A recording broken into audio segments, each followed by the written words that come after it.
It started with the way she laughed. Not loud, not attention-seeking. Just this soft, almost secret kind of laugh that she only gave when we were talking. At first, I thought maybe I was just noticing things because I was bored, because the days had started to feel like a copy-paste cycle of work and routine. But then she kept finding reasons to be around me. Always close enough to graze my arm when reaching for something, standing just a little too close when we talked, holding my eyes just a little too long before looking away with a smile. I wasn't blind. I knew the signs. I'd read about them somewhere, half-joking lists of how you know a woman likes you, but living it was something else entirely. She'd tilt her head when I spoke, twirl a strand of her hair absent-mindedly while listening, laugh even when what I said wasn't that funny. It wasn't just friendly. It was deliberate, in that way you don't want to admit at first. The real problem was she wasn't single. And neither was I. Maybe that's what made it all so much worse, and so much harder to walk away from. There was something reckless in the way she smiled at me, like she knew exactly what she was doing, like she was daring me to acknowledge it. I tried to convince myself it was harmless. Everyone flirts a little, right? Everyone needs to feel seen. Doesn't mean anything. Except it did. The first time I really let myself believe it was at a friend's barbecue. She wore this loose summer dress, the kind that swayed with every step, and every time she moved, my eyes betrayed me. She noticed. She didn't call me out on it. She just smiled, slow and knowing, and asked if I wanted another beer. Her hand brushed mine as she handed it over, lingering just a second too long. I felt a jolt travel up my arm, stupid and teenage and undeniable. We talked that night, separated from the group, sitting by the edge of the deck. Nothing serious, work, books, travel. But it felt serious because of the way she looked at me, like every word I said mattered. Every few minutes, she'd glance at my mouth instead of my eyes, and it lit a fire under my skin that I tried to douse with cold rationality. Didn't work. I told myself it was nothing, that I was reading too much into it. Then there were the texts. She started sending memes, jokes, things she said, reminded her of me. Small things at first. But it built like a steady tap of water eroding stone. At work, she'd find excuses to come by my desk, leaning in close enough that I could smell her perfume, something soft and floral and maddening. When we were in a group, she positioned herself so that she could see me, catch my eye across the room, hold my gaze like an invisible thread pulling tighter every time. There was one afternoon that I can't forget.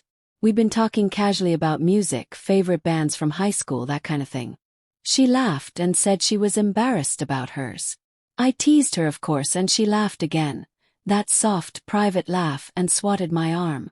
Her hand stayed for just a second too long. Not an accident. I could feel it. A heat radiated from her touch, a promise buried beneath the surface. Walking back to my car later that day, I remember thinking, this is dangerous. This is going somewhere if we don't stop. But then I thought about how my own relationship had been running on autopilot for months, how I couldn't remember the last time someone looked at me the way she did, like I was actually worth noticing. And I hated how much I wanted that feeling. She knew. I think she saw it in me, the same hunger that mirrored her own. Another time she brought me coffee, unasked, just said she thought I looked like I needed it. She laughed when I asked how she knew, said women just notice these things. I almost said something stupid then. Something about all the things I noticed about her too. But I bit it back, told myself it was better to pretend, to play dumb. But pretending only worked for so long. It got worse. The inside jokes only the two of us shared. The small glances nobody else caught. The casual accidental touches that lingered longer than they should have. Once, in a crowded hallway, she brushed past me and whispered something under her breath, too low for anyone else to hear. I don't even remember what she said. Only the electric current it sent through me, the way my pulse hammered in my throat for the next hour. I started anticipating her, wondering when I'd see her next, what she'd wear, if she'd smile at me the way she always did. I hated myself for it, but I couldn't stop. It wasn't just attraction. It wasn't just sex. It was this deep, gnawing ache of being seen, wanted, understood without having to say a word. It was the way she leaned in when I spoke. how her whole body oriented toward me like I was the only thing in the room that mattered. And every time I told myself to pull back to cool off, she'd do something small, something insignificant to anyone else. A glance, a laugh, a touch, and it would all come flooding back. I told myself lines existed for a reason. I told myself I could flirt without crossing them. I told myself all the stupid lies people tell when they're trying to excuse what they know deep down is already happening. And then came the night that changed everything. After that night there was no pretending anymore. Every glance felt heavier, every word layered with meanings we didn't dare speak aloud. I thought I could handle it, thought I could keep pretending it was innocent, but the way she looked at me made it impossible. Like she was silently daring me to acknowledge it. Like she already knew I would. We stopped needing excuses to talk. She didn't hover around anymore. She came straight to me. Conversations that used to be casual turned deeper, softer, more personal. She asked questions she didn't need to ask. She wanted to know about the dreams I'd given up on, the regrets I didn't talk about. She remembered details no one else did, brought up small things I'd mentioned once in passing, holding them like they were treasures. It terrified me how much I wanted to be known like that. I told myself again and again it was just emotional. That as long as there was no kiss, no physical betrayal, it didn't count. But in my heart I knew better.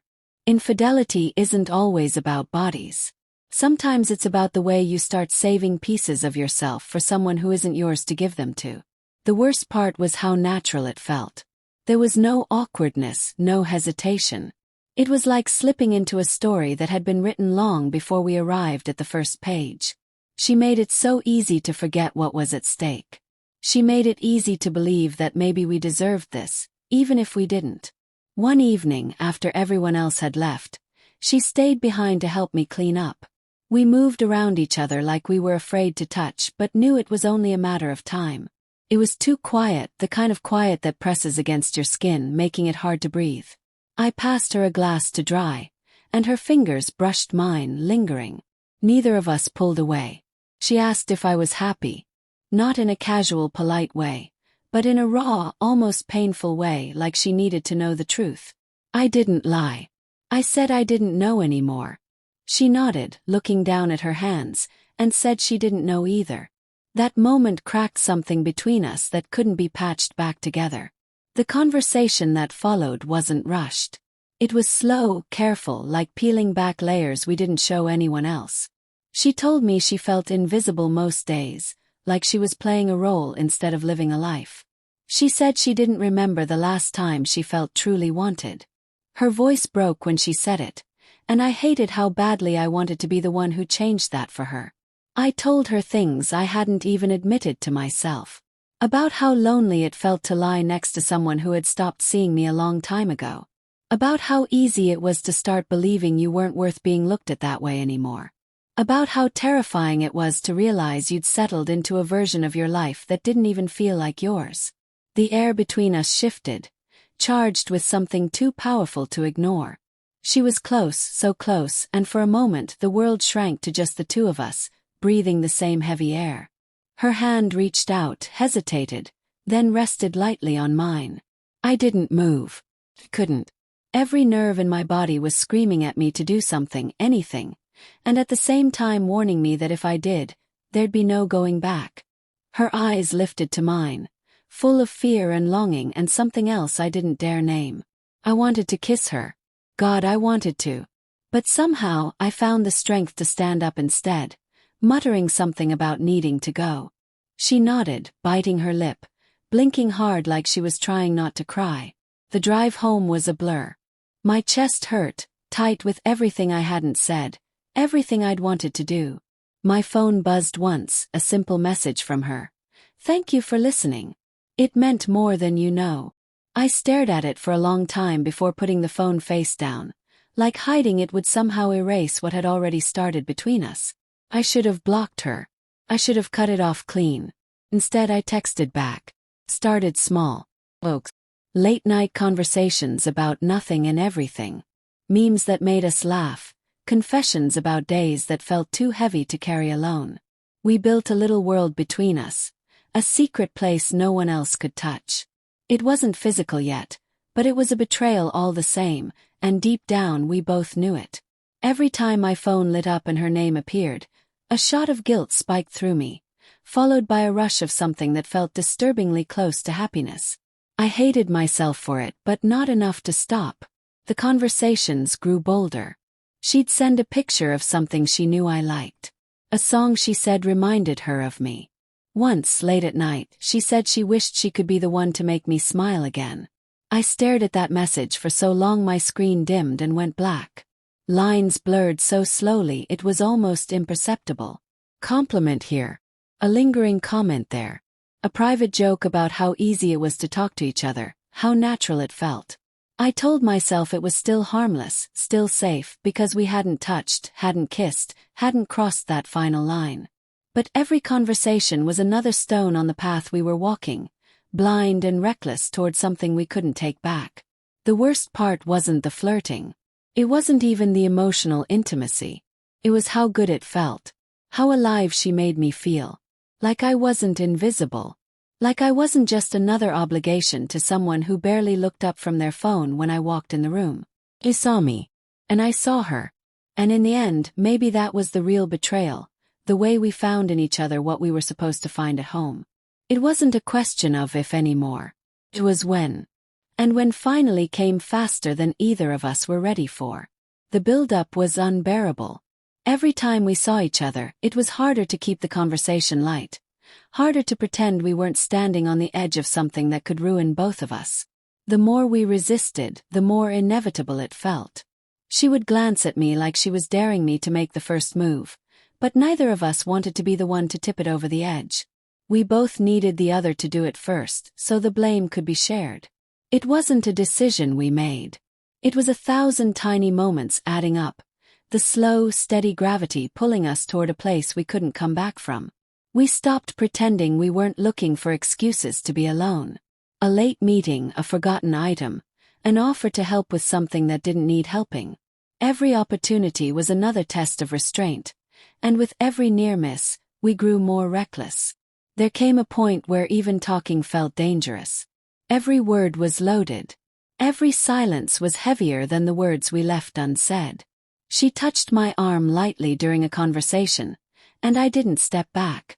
She laughed a little too hard at something I said, and I didn't look away. We let it happen in slow motion, daring ourselves to see how far we could go before the world around us shattered. The night it finally happened didn't feel cinematic. There was no music, no grand declarations. It was just the quiet breaking point we both saw coming but did nothing to stop. She looked at me the way she had so many times before, but this time I didn't pretend not to understand. This time I moved closer. This time I didn't look away. Her hand found mine first, tentative but sure. I closed my fingers around hers without thinking, without questioning. She was trembling slightly and I realized I was too. It wasn't lust that drove us. It was something lonelier, something more dangerous. It was the need to be chosen, even if just for a night. We didn't rush. There was no urgency, only a devastating slowness, as if we both wanted to stretch out the moment before we crossed the point of no return. Her breath caught when I finally touched her face, and that was all it took. She leaned into me, closing the gap, and in that instant, everything we had been holding back poured out between us. The first kiss was tentative, almost scared. She pulled back slightly, searching my face for hesitation, for regret. There was none. I pulled her back in, deeper this time, and she let out a sound that broke whatever last thread of resistance we had left. It wasn't just kissing. It was everything we had been starving for. Hands on skin, whispered apologies against mouths. Desperate touches that said everything words couldn't. We didn't undress each other like strangers. We stripped each other like people trying to forget they ever belonged to anyone else. Every kiss, every touch, every shuddering breath was soaked in guilt we refused to acknowledge. Should have felt wrong. It should have made me sick with myself. Instead, it felt like breathing after being underwater too long. She touched me like she was memorizing me, like she didn't know if she would ever have the chance again. I memorized her too, the feel of her skin, the way she whispered my name like it meant something, like I meant something. We didn't say much. There were no promises, no declarations of love. Just touches, gasps, the silent acknowledgement that this was temporary, fragile, dangerous. That it would wreck us if we let it. When it was over, the room felt too small. The air felt too heavy. She curled against me for a moment, her fingers tracing lazy patterns on my chest, and for a few stolen minutes, I let myself pretend we existed outside of consequences. Outside of betrayal. Outside of reality. But reality came rushing back in the moment she shifted away, pulling the blanket up around herself like armor. Neither of us said anything. There was nothing to say. Words would only make it worse. She sat up slowly, her back to me, gathering her things with shaking hands. I watched her, memorizing the lines of her shoulders, the curve of her neck, the way she paused for a long moment before standing. I wanted to say something to make it better, to make it hurt less, but I knew there was no way to soften what we had just done. She turned to look at me, and her eyes were already shining with unshed tears. I reached for her, but she stepped back, shaking her head once. It was the only thing either of us said all night. As she left, I stayed where I was, unable to move, unable to think. The weight of what we had done settled over me, thick and suffocating. I pressed the heels of my hands into my eyes, willing myself not to feel anything, knowing it was already too late. I don't know how long I sat there, naked and ashamed, feeling every second stretch out into forever. The guilt hit hard, but it wasn't enough to erase the memory of how she looked at me when she thought no one else could see. How she touched me like she was anchoring herself to something real, even if it was doomed from the start. I should have felt regret immediately, but what I felt first was grief. Grief for what we'd destroyed. Grief for what we'd never have. Grief for the parts of ourselves we gave away, knowing we could never get them back. In the quiet aftermath, it wasn't the sex I remembered most. It was the way she touched my hand before she left, one last time, like a goodbye neither of us wanted to say out loud. A goodbye that tasted like salt and sadness and something resembling love. It was over before it ever really began, but the damage was done. And deep down we both knew we would carry it with us forever. The days after were the hardest. Not because of the guilt, not even because of the fear of being found out, but because of how easy it was to slip back into pretending. We acted like nothing had changed, like we hadn't crossed a line we could never uncross. But the silence between us wasn't empty anymore. It was full of everything we couldn't say. I tried to go back to normal. I forced smiles, made small talk, laughed at jokes that didn't land. But underneath it all, I was hollow. Every second I wasn't with her, I was replaying that night in my head. Every look, every touch, every quiet, desperate breath. It was branded into me.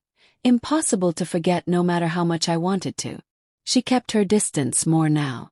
She was polite, careful, always making sure there were other people around when we spoke. She wouldn't meet my eyes for longer than a second. She was protecting herself, protecting me, protecting what little remained of the lives we had before each other. But even then, even with all the distance, the connection didn't disappear.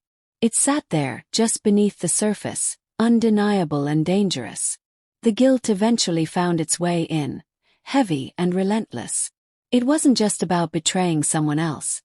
It was about betraying the parts of myself I thought were untouchable. I realized how easy it was to cross a line I had spent my whole life swearing I never would. One wrong choice, one moment of weakness, and everything you believe about yourself unravels. I started to notice the little cracks forming in my real life. The way I pulled away from conversations. The way I hesitated before answering questions. The way I avoided looking at myself in the mirror for too long. I wasn't the same, and no amount of pretending could erase that. She was struggling too. I could see it in the way she moved, like she was carrying a weight too heavy for her shoulders. She smiled less, laughed less. She became a shadow of the woman she had been before we tore down the walls between us. It broke my heart in a way I couldn't explain, knowing I was part of what was breaking her. One afternoon, when we crossed paths unexpectedly, she gave me a small, sad smile.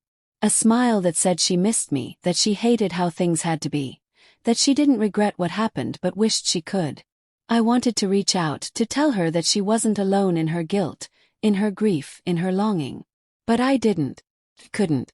Some things were better left unspoken. We both knew it couldn't happen again. Not because the feeling had gone away, if anything it had only grown stronger, but because the first time it cost us more than we could afford to lose. We were reckless once. We wouldn't survive it a second time. So we built walls again. Thicker, higher, harder. We became strangers with a secret, carrying it like a hidden scar we couldn't show anyone else. Every time our eyes met, it was a reminder of what we'd done, of what we could never be, of what we had to bury if we wanted to survive the aftermath. The loneliness got worse before it got better.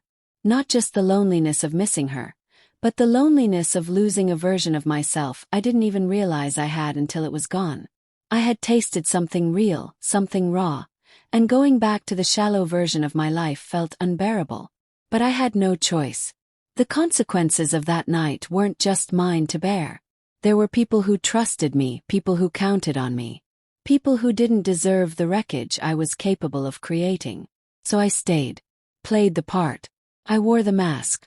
And every day it got a little easier to pretend. Time dulled the sharpest edges, but it never erased them completely.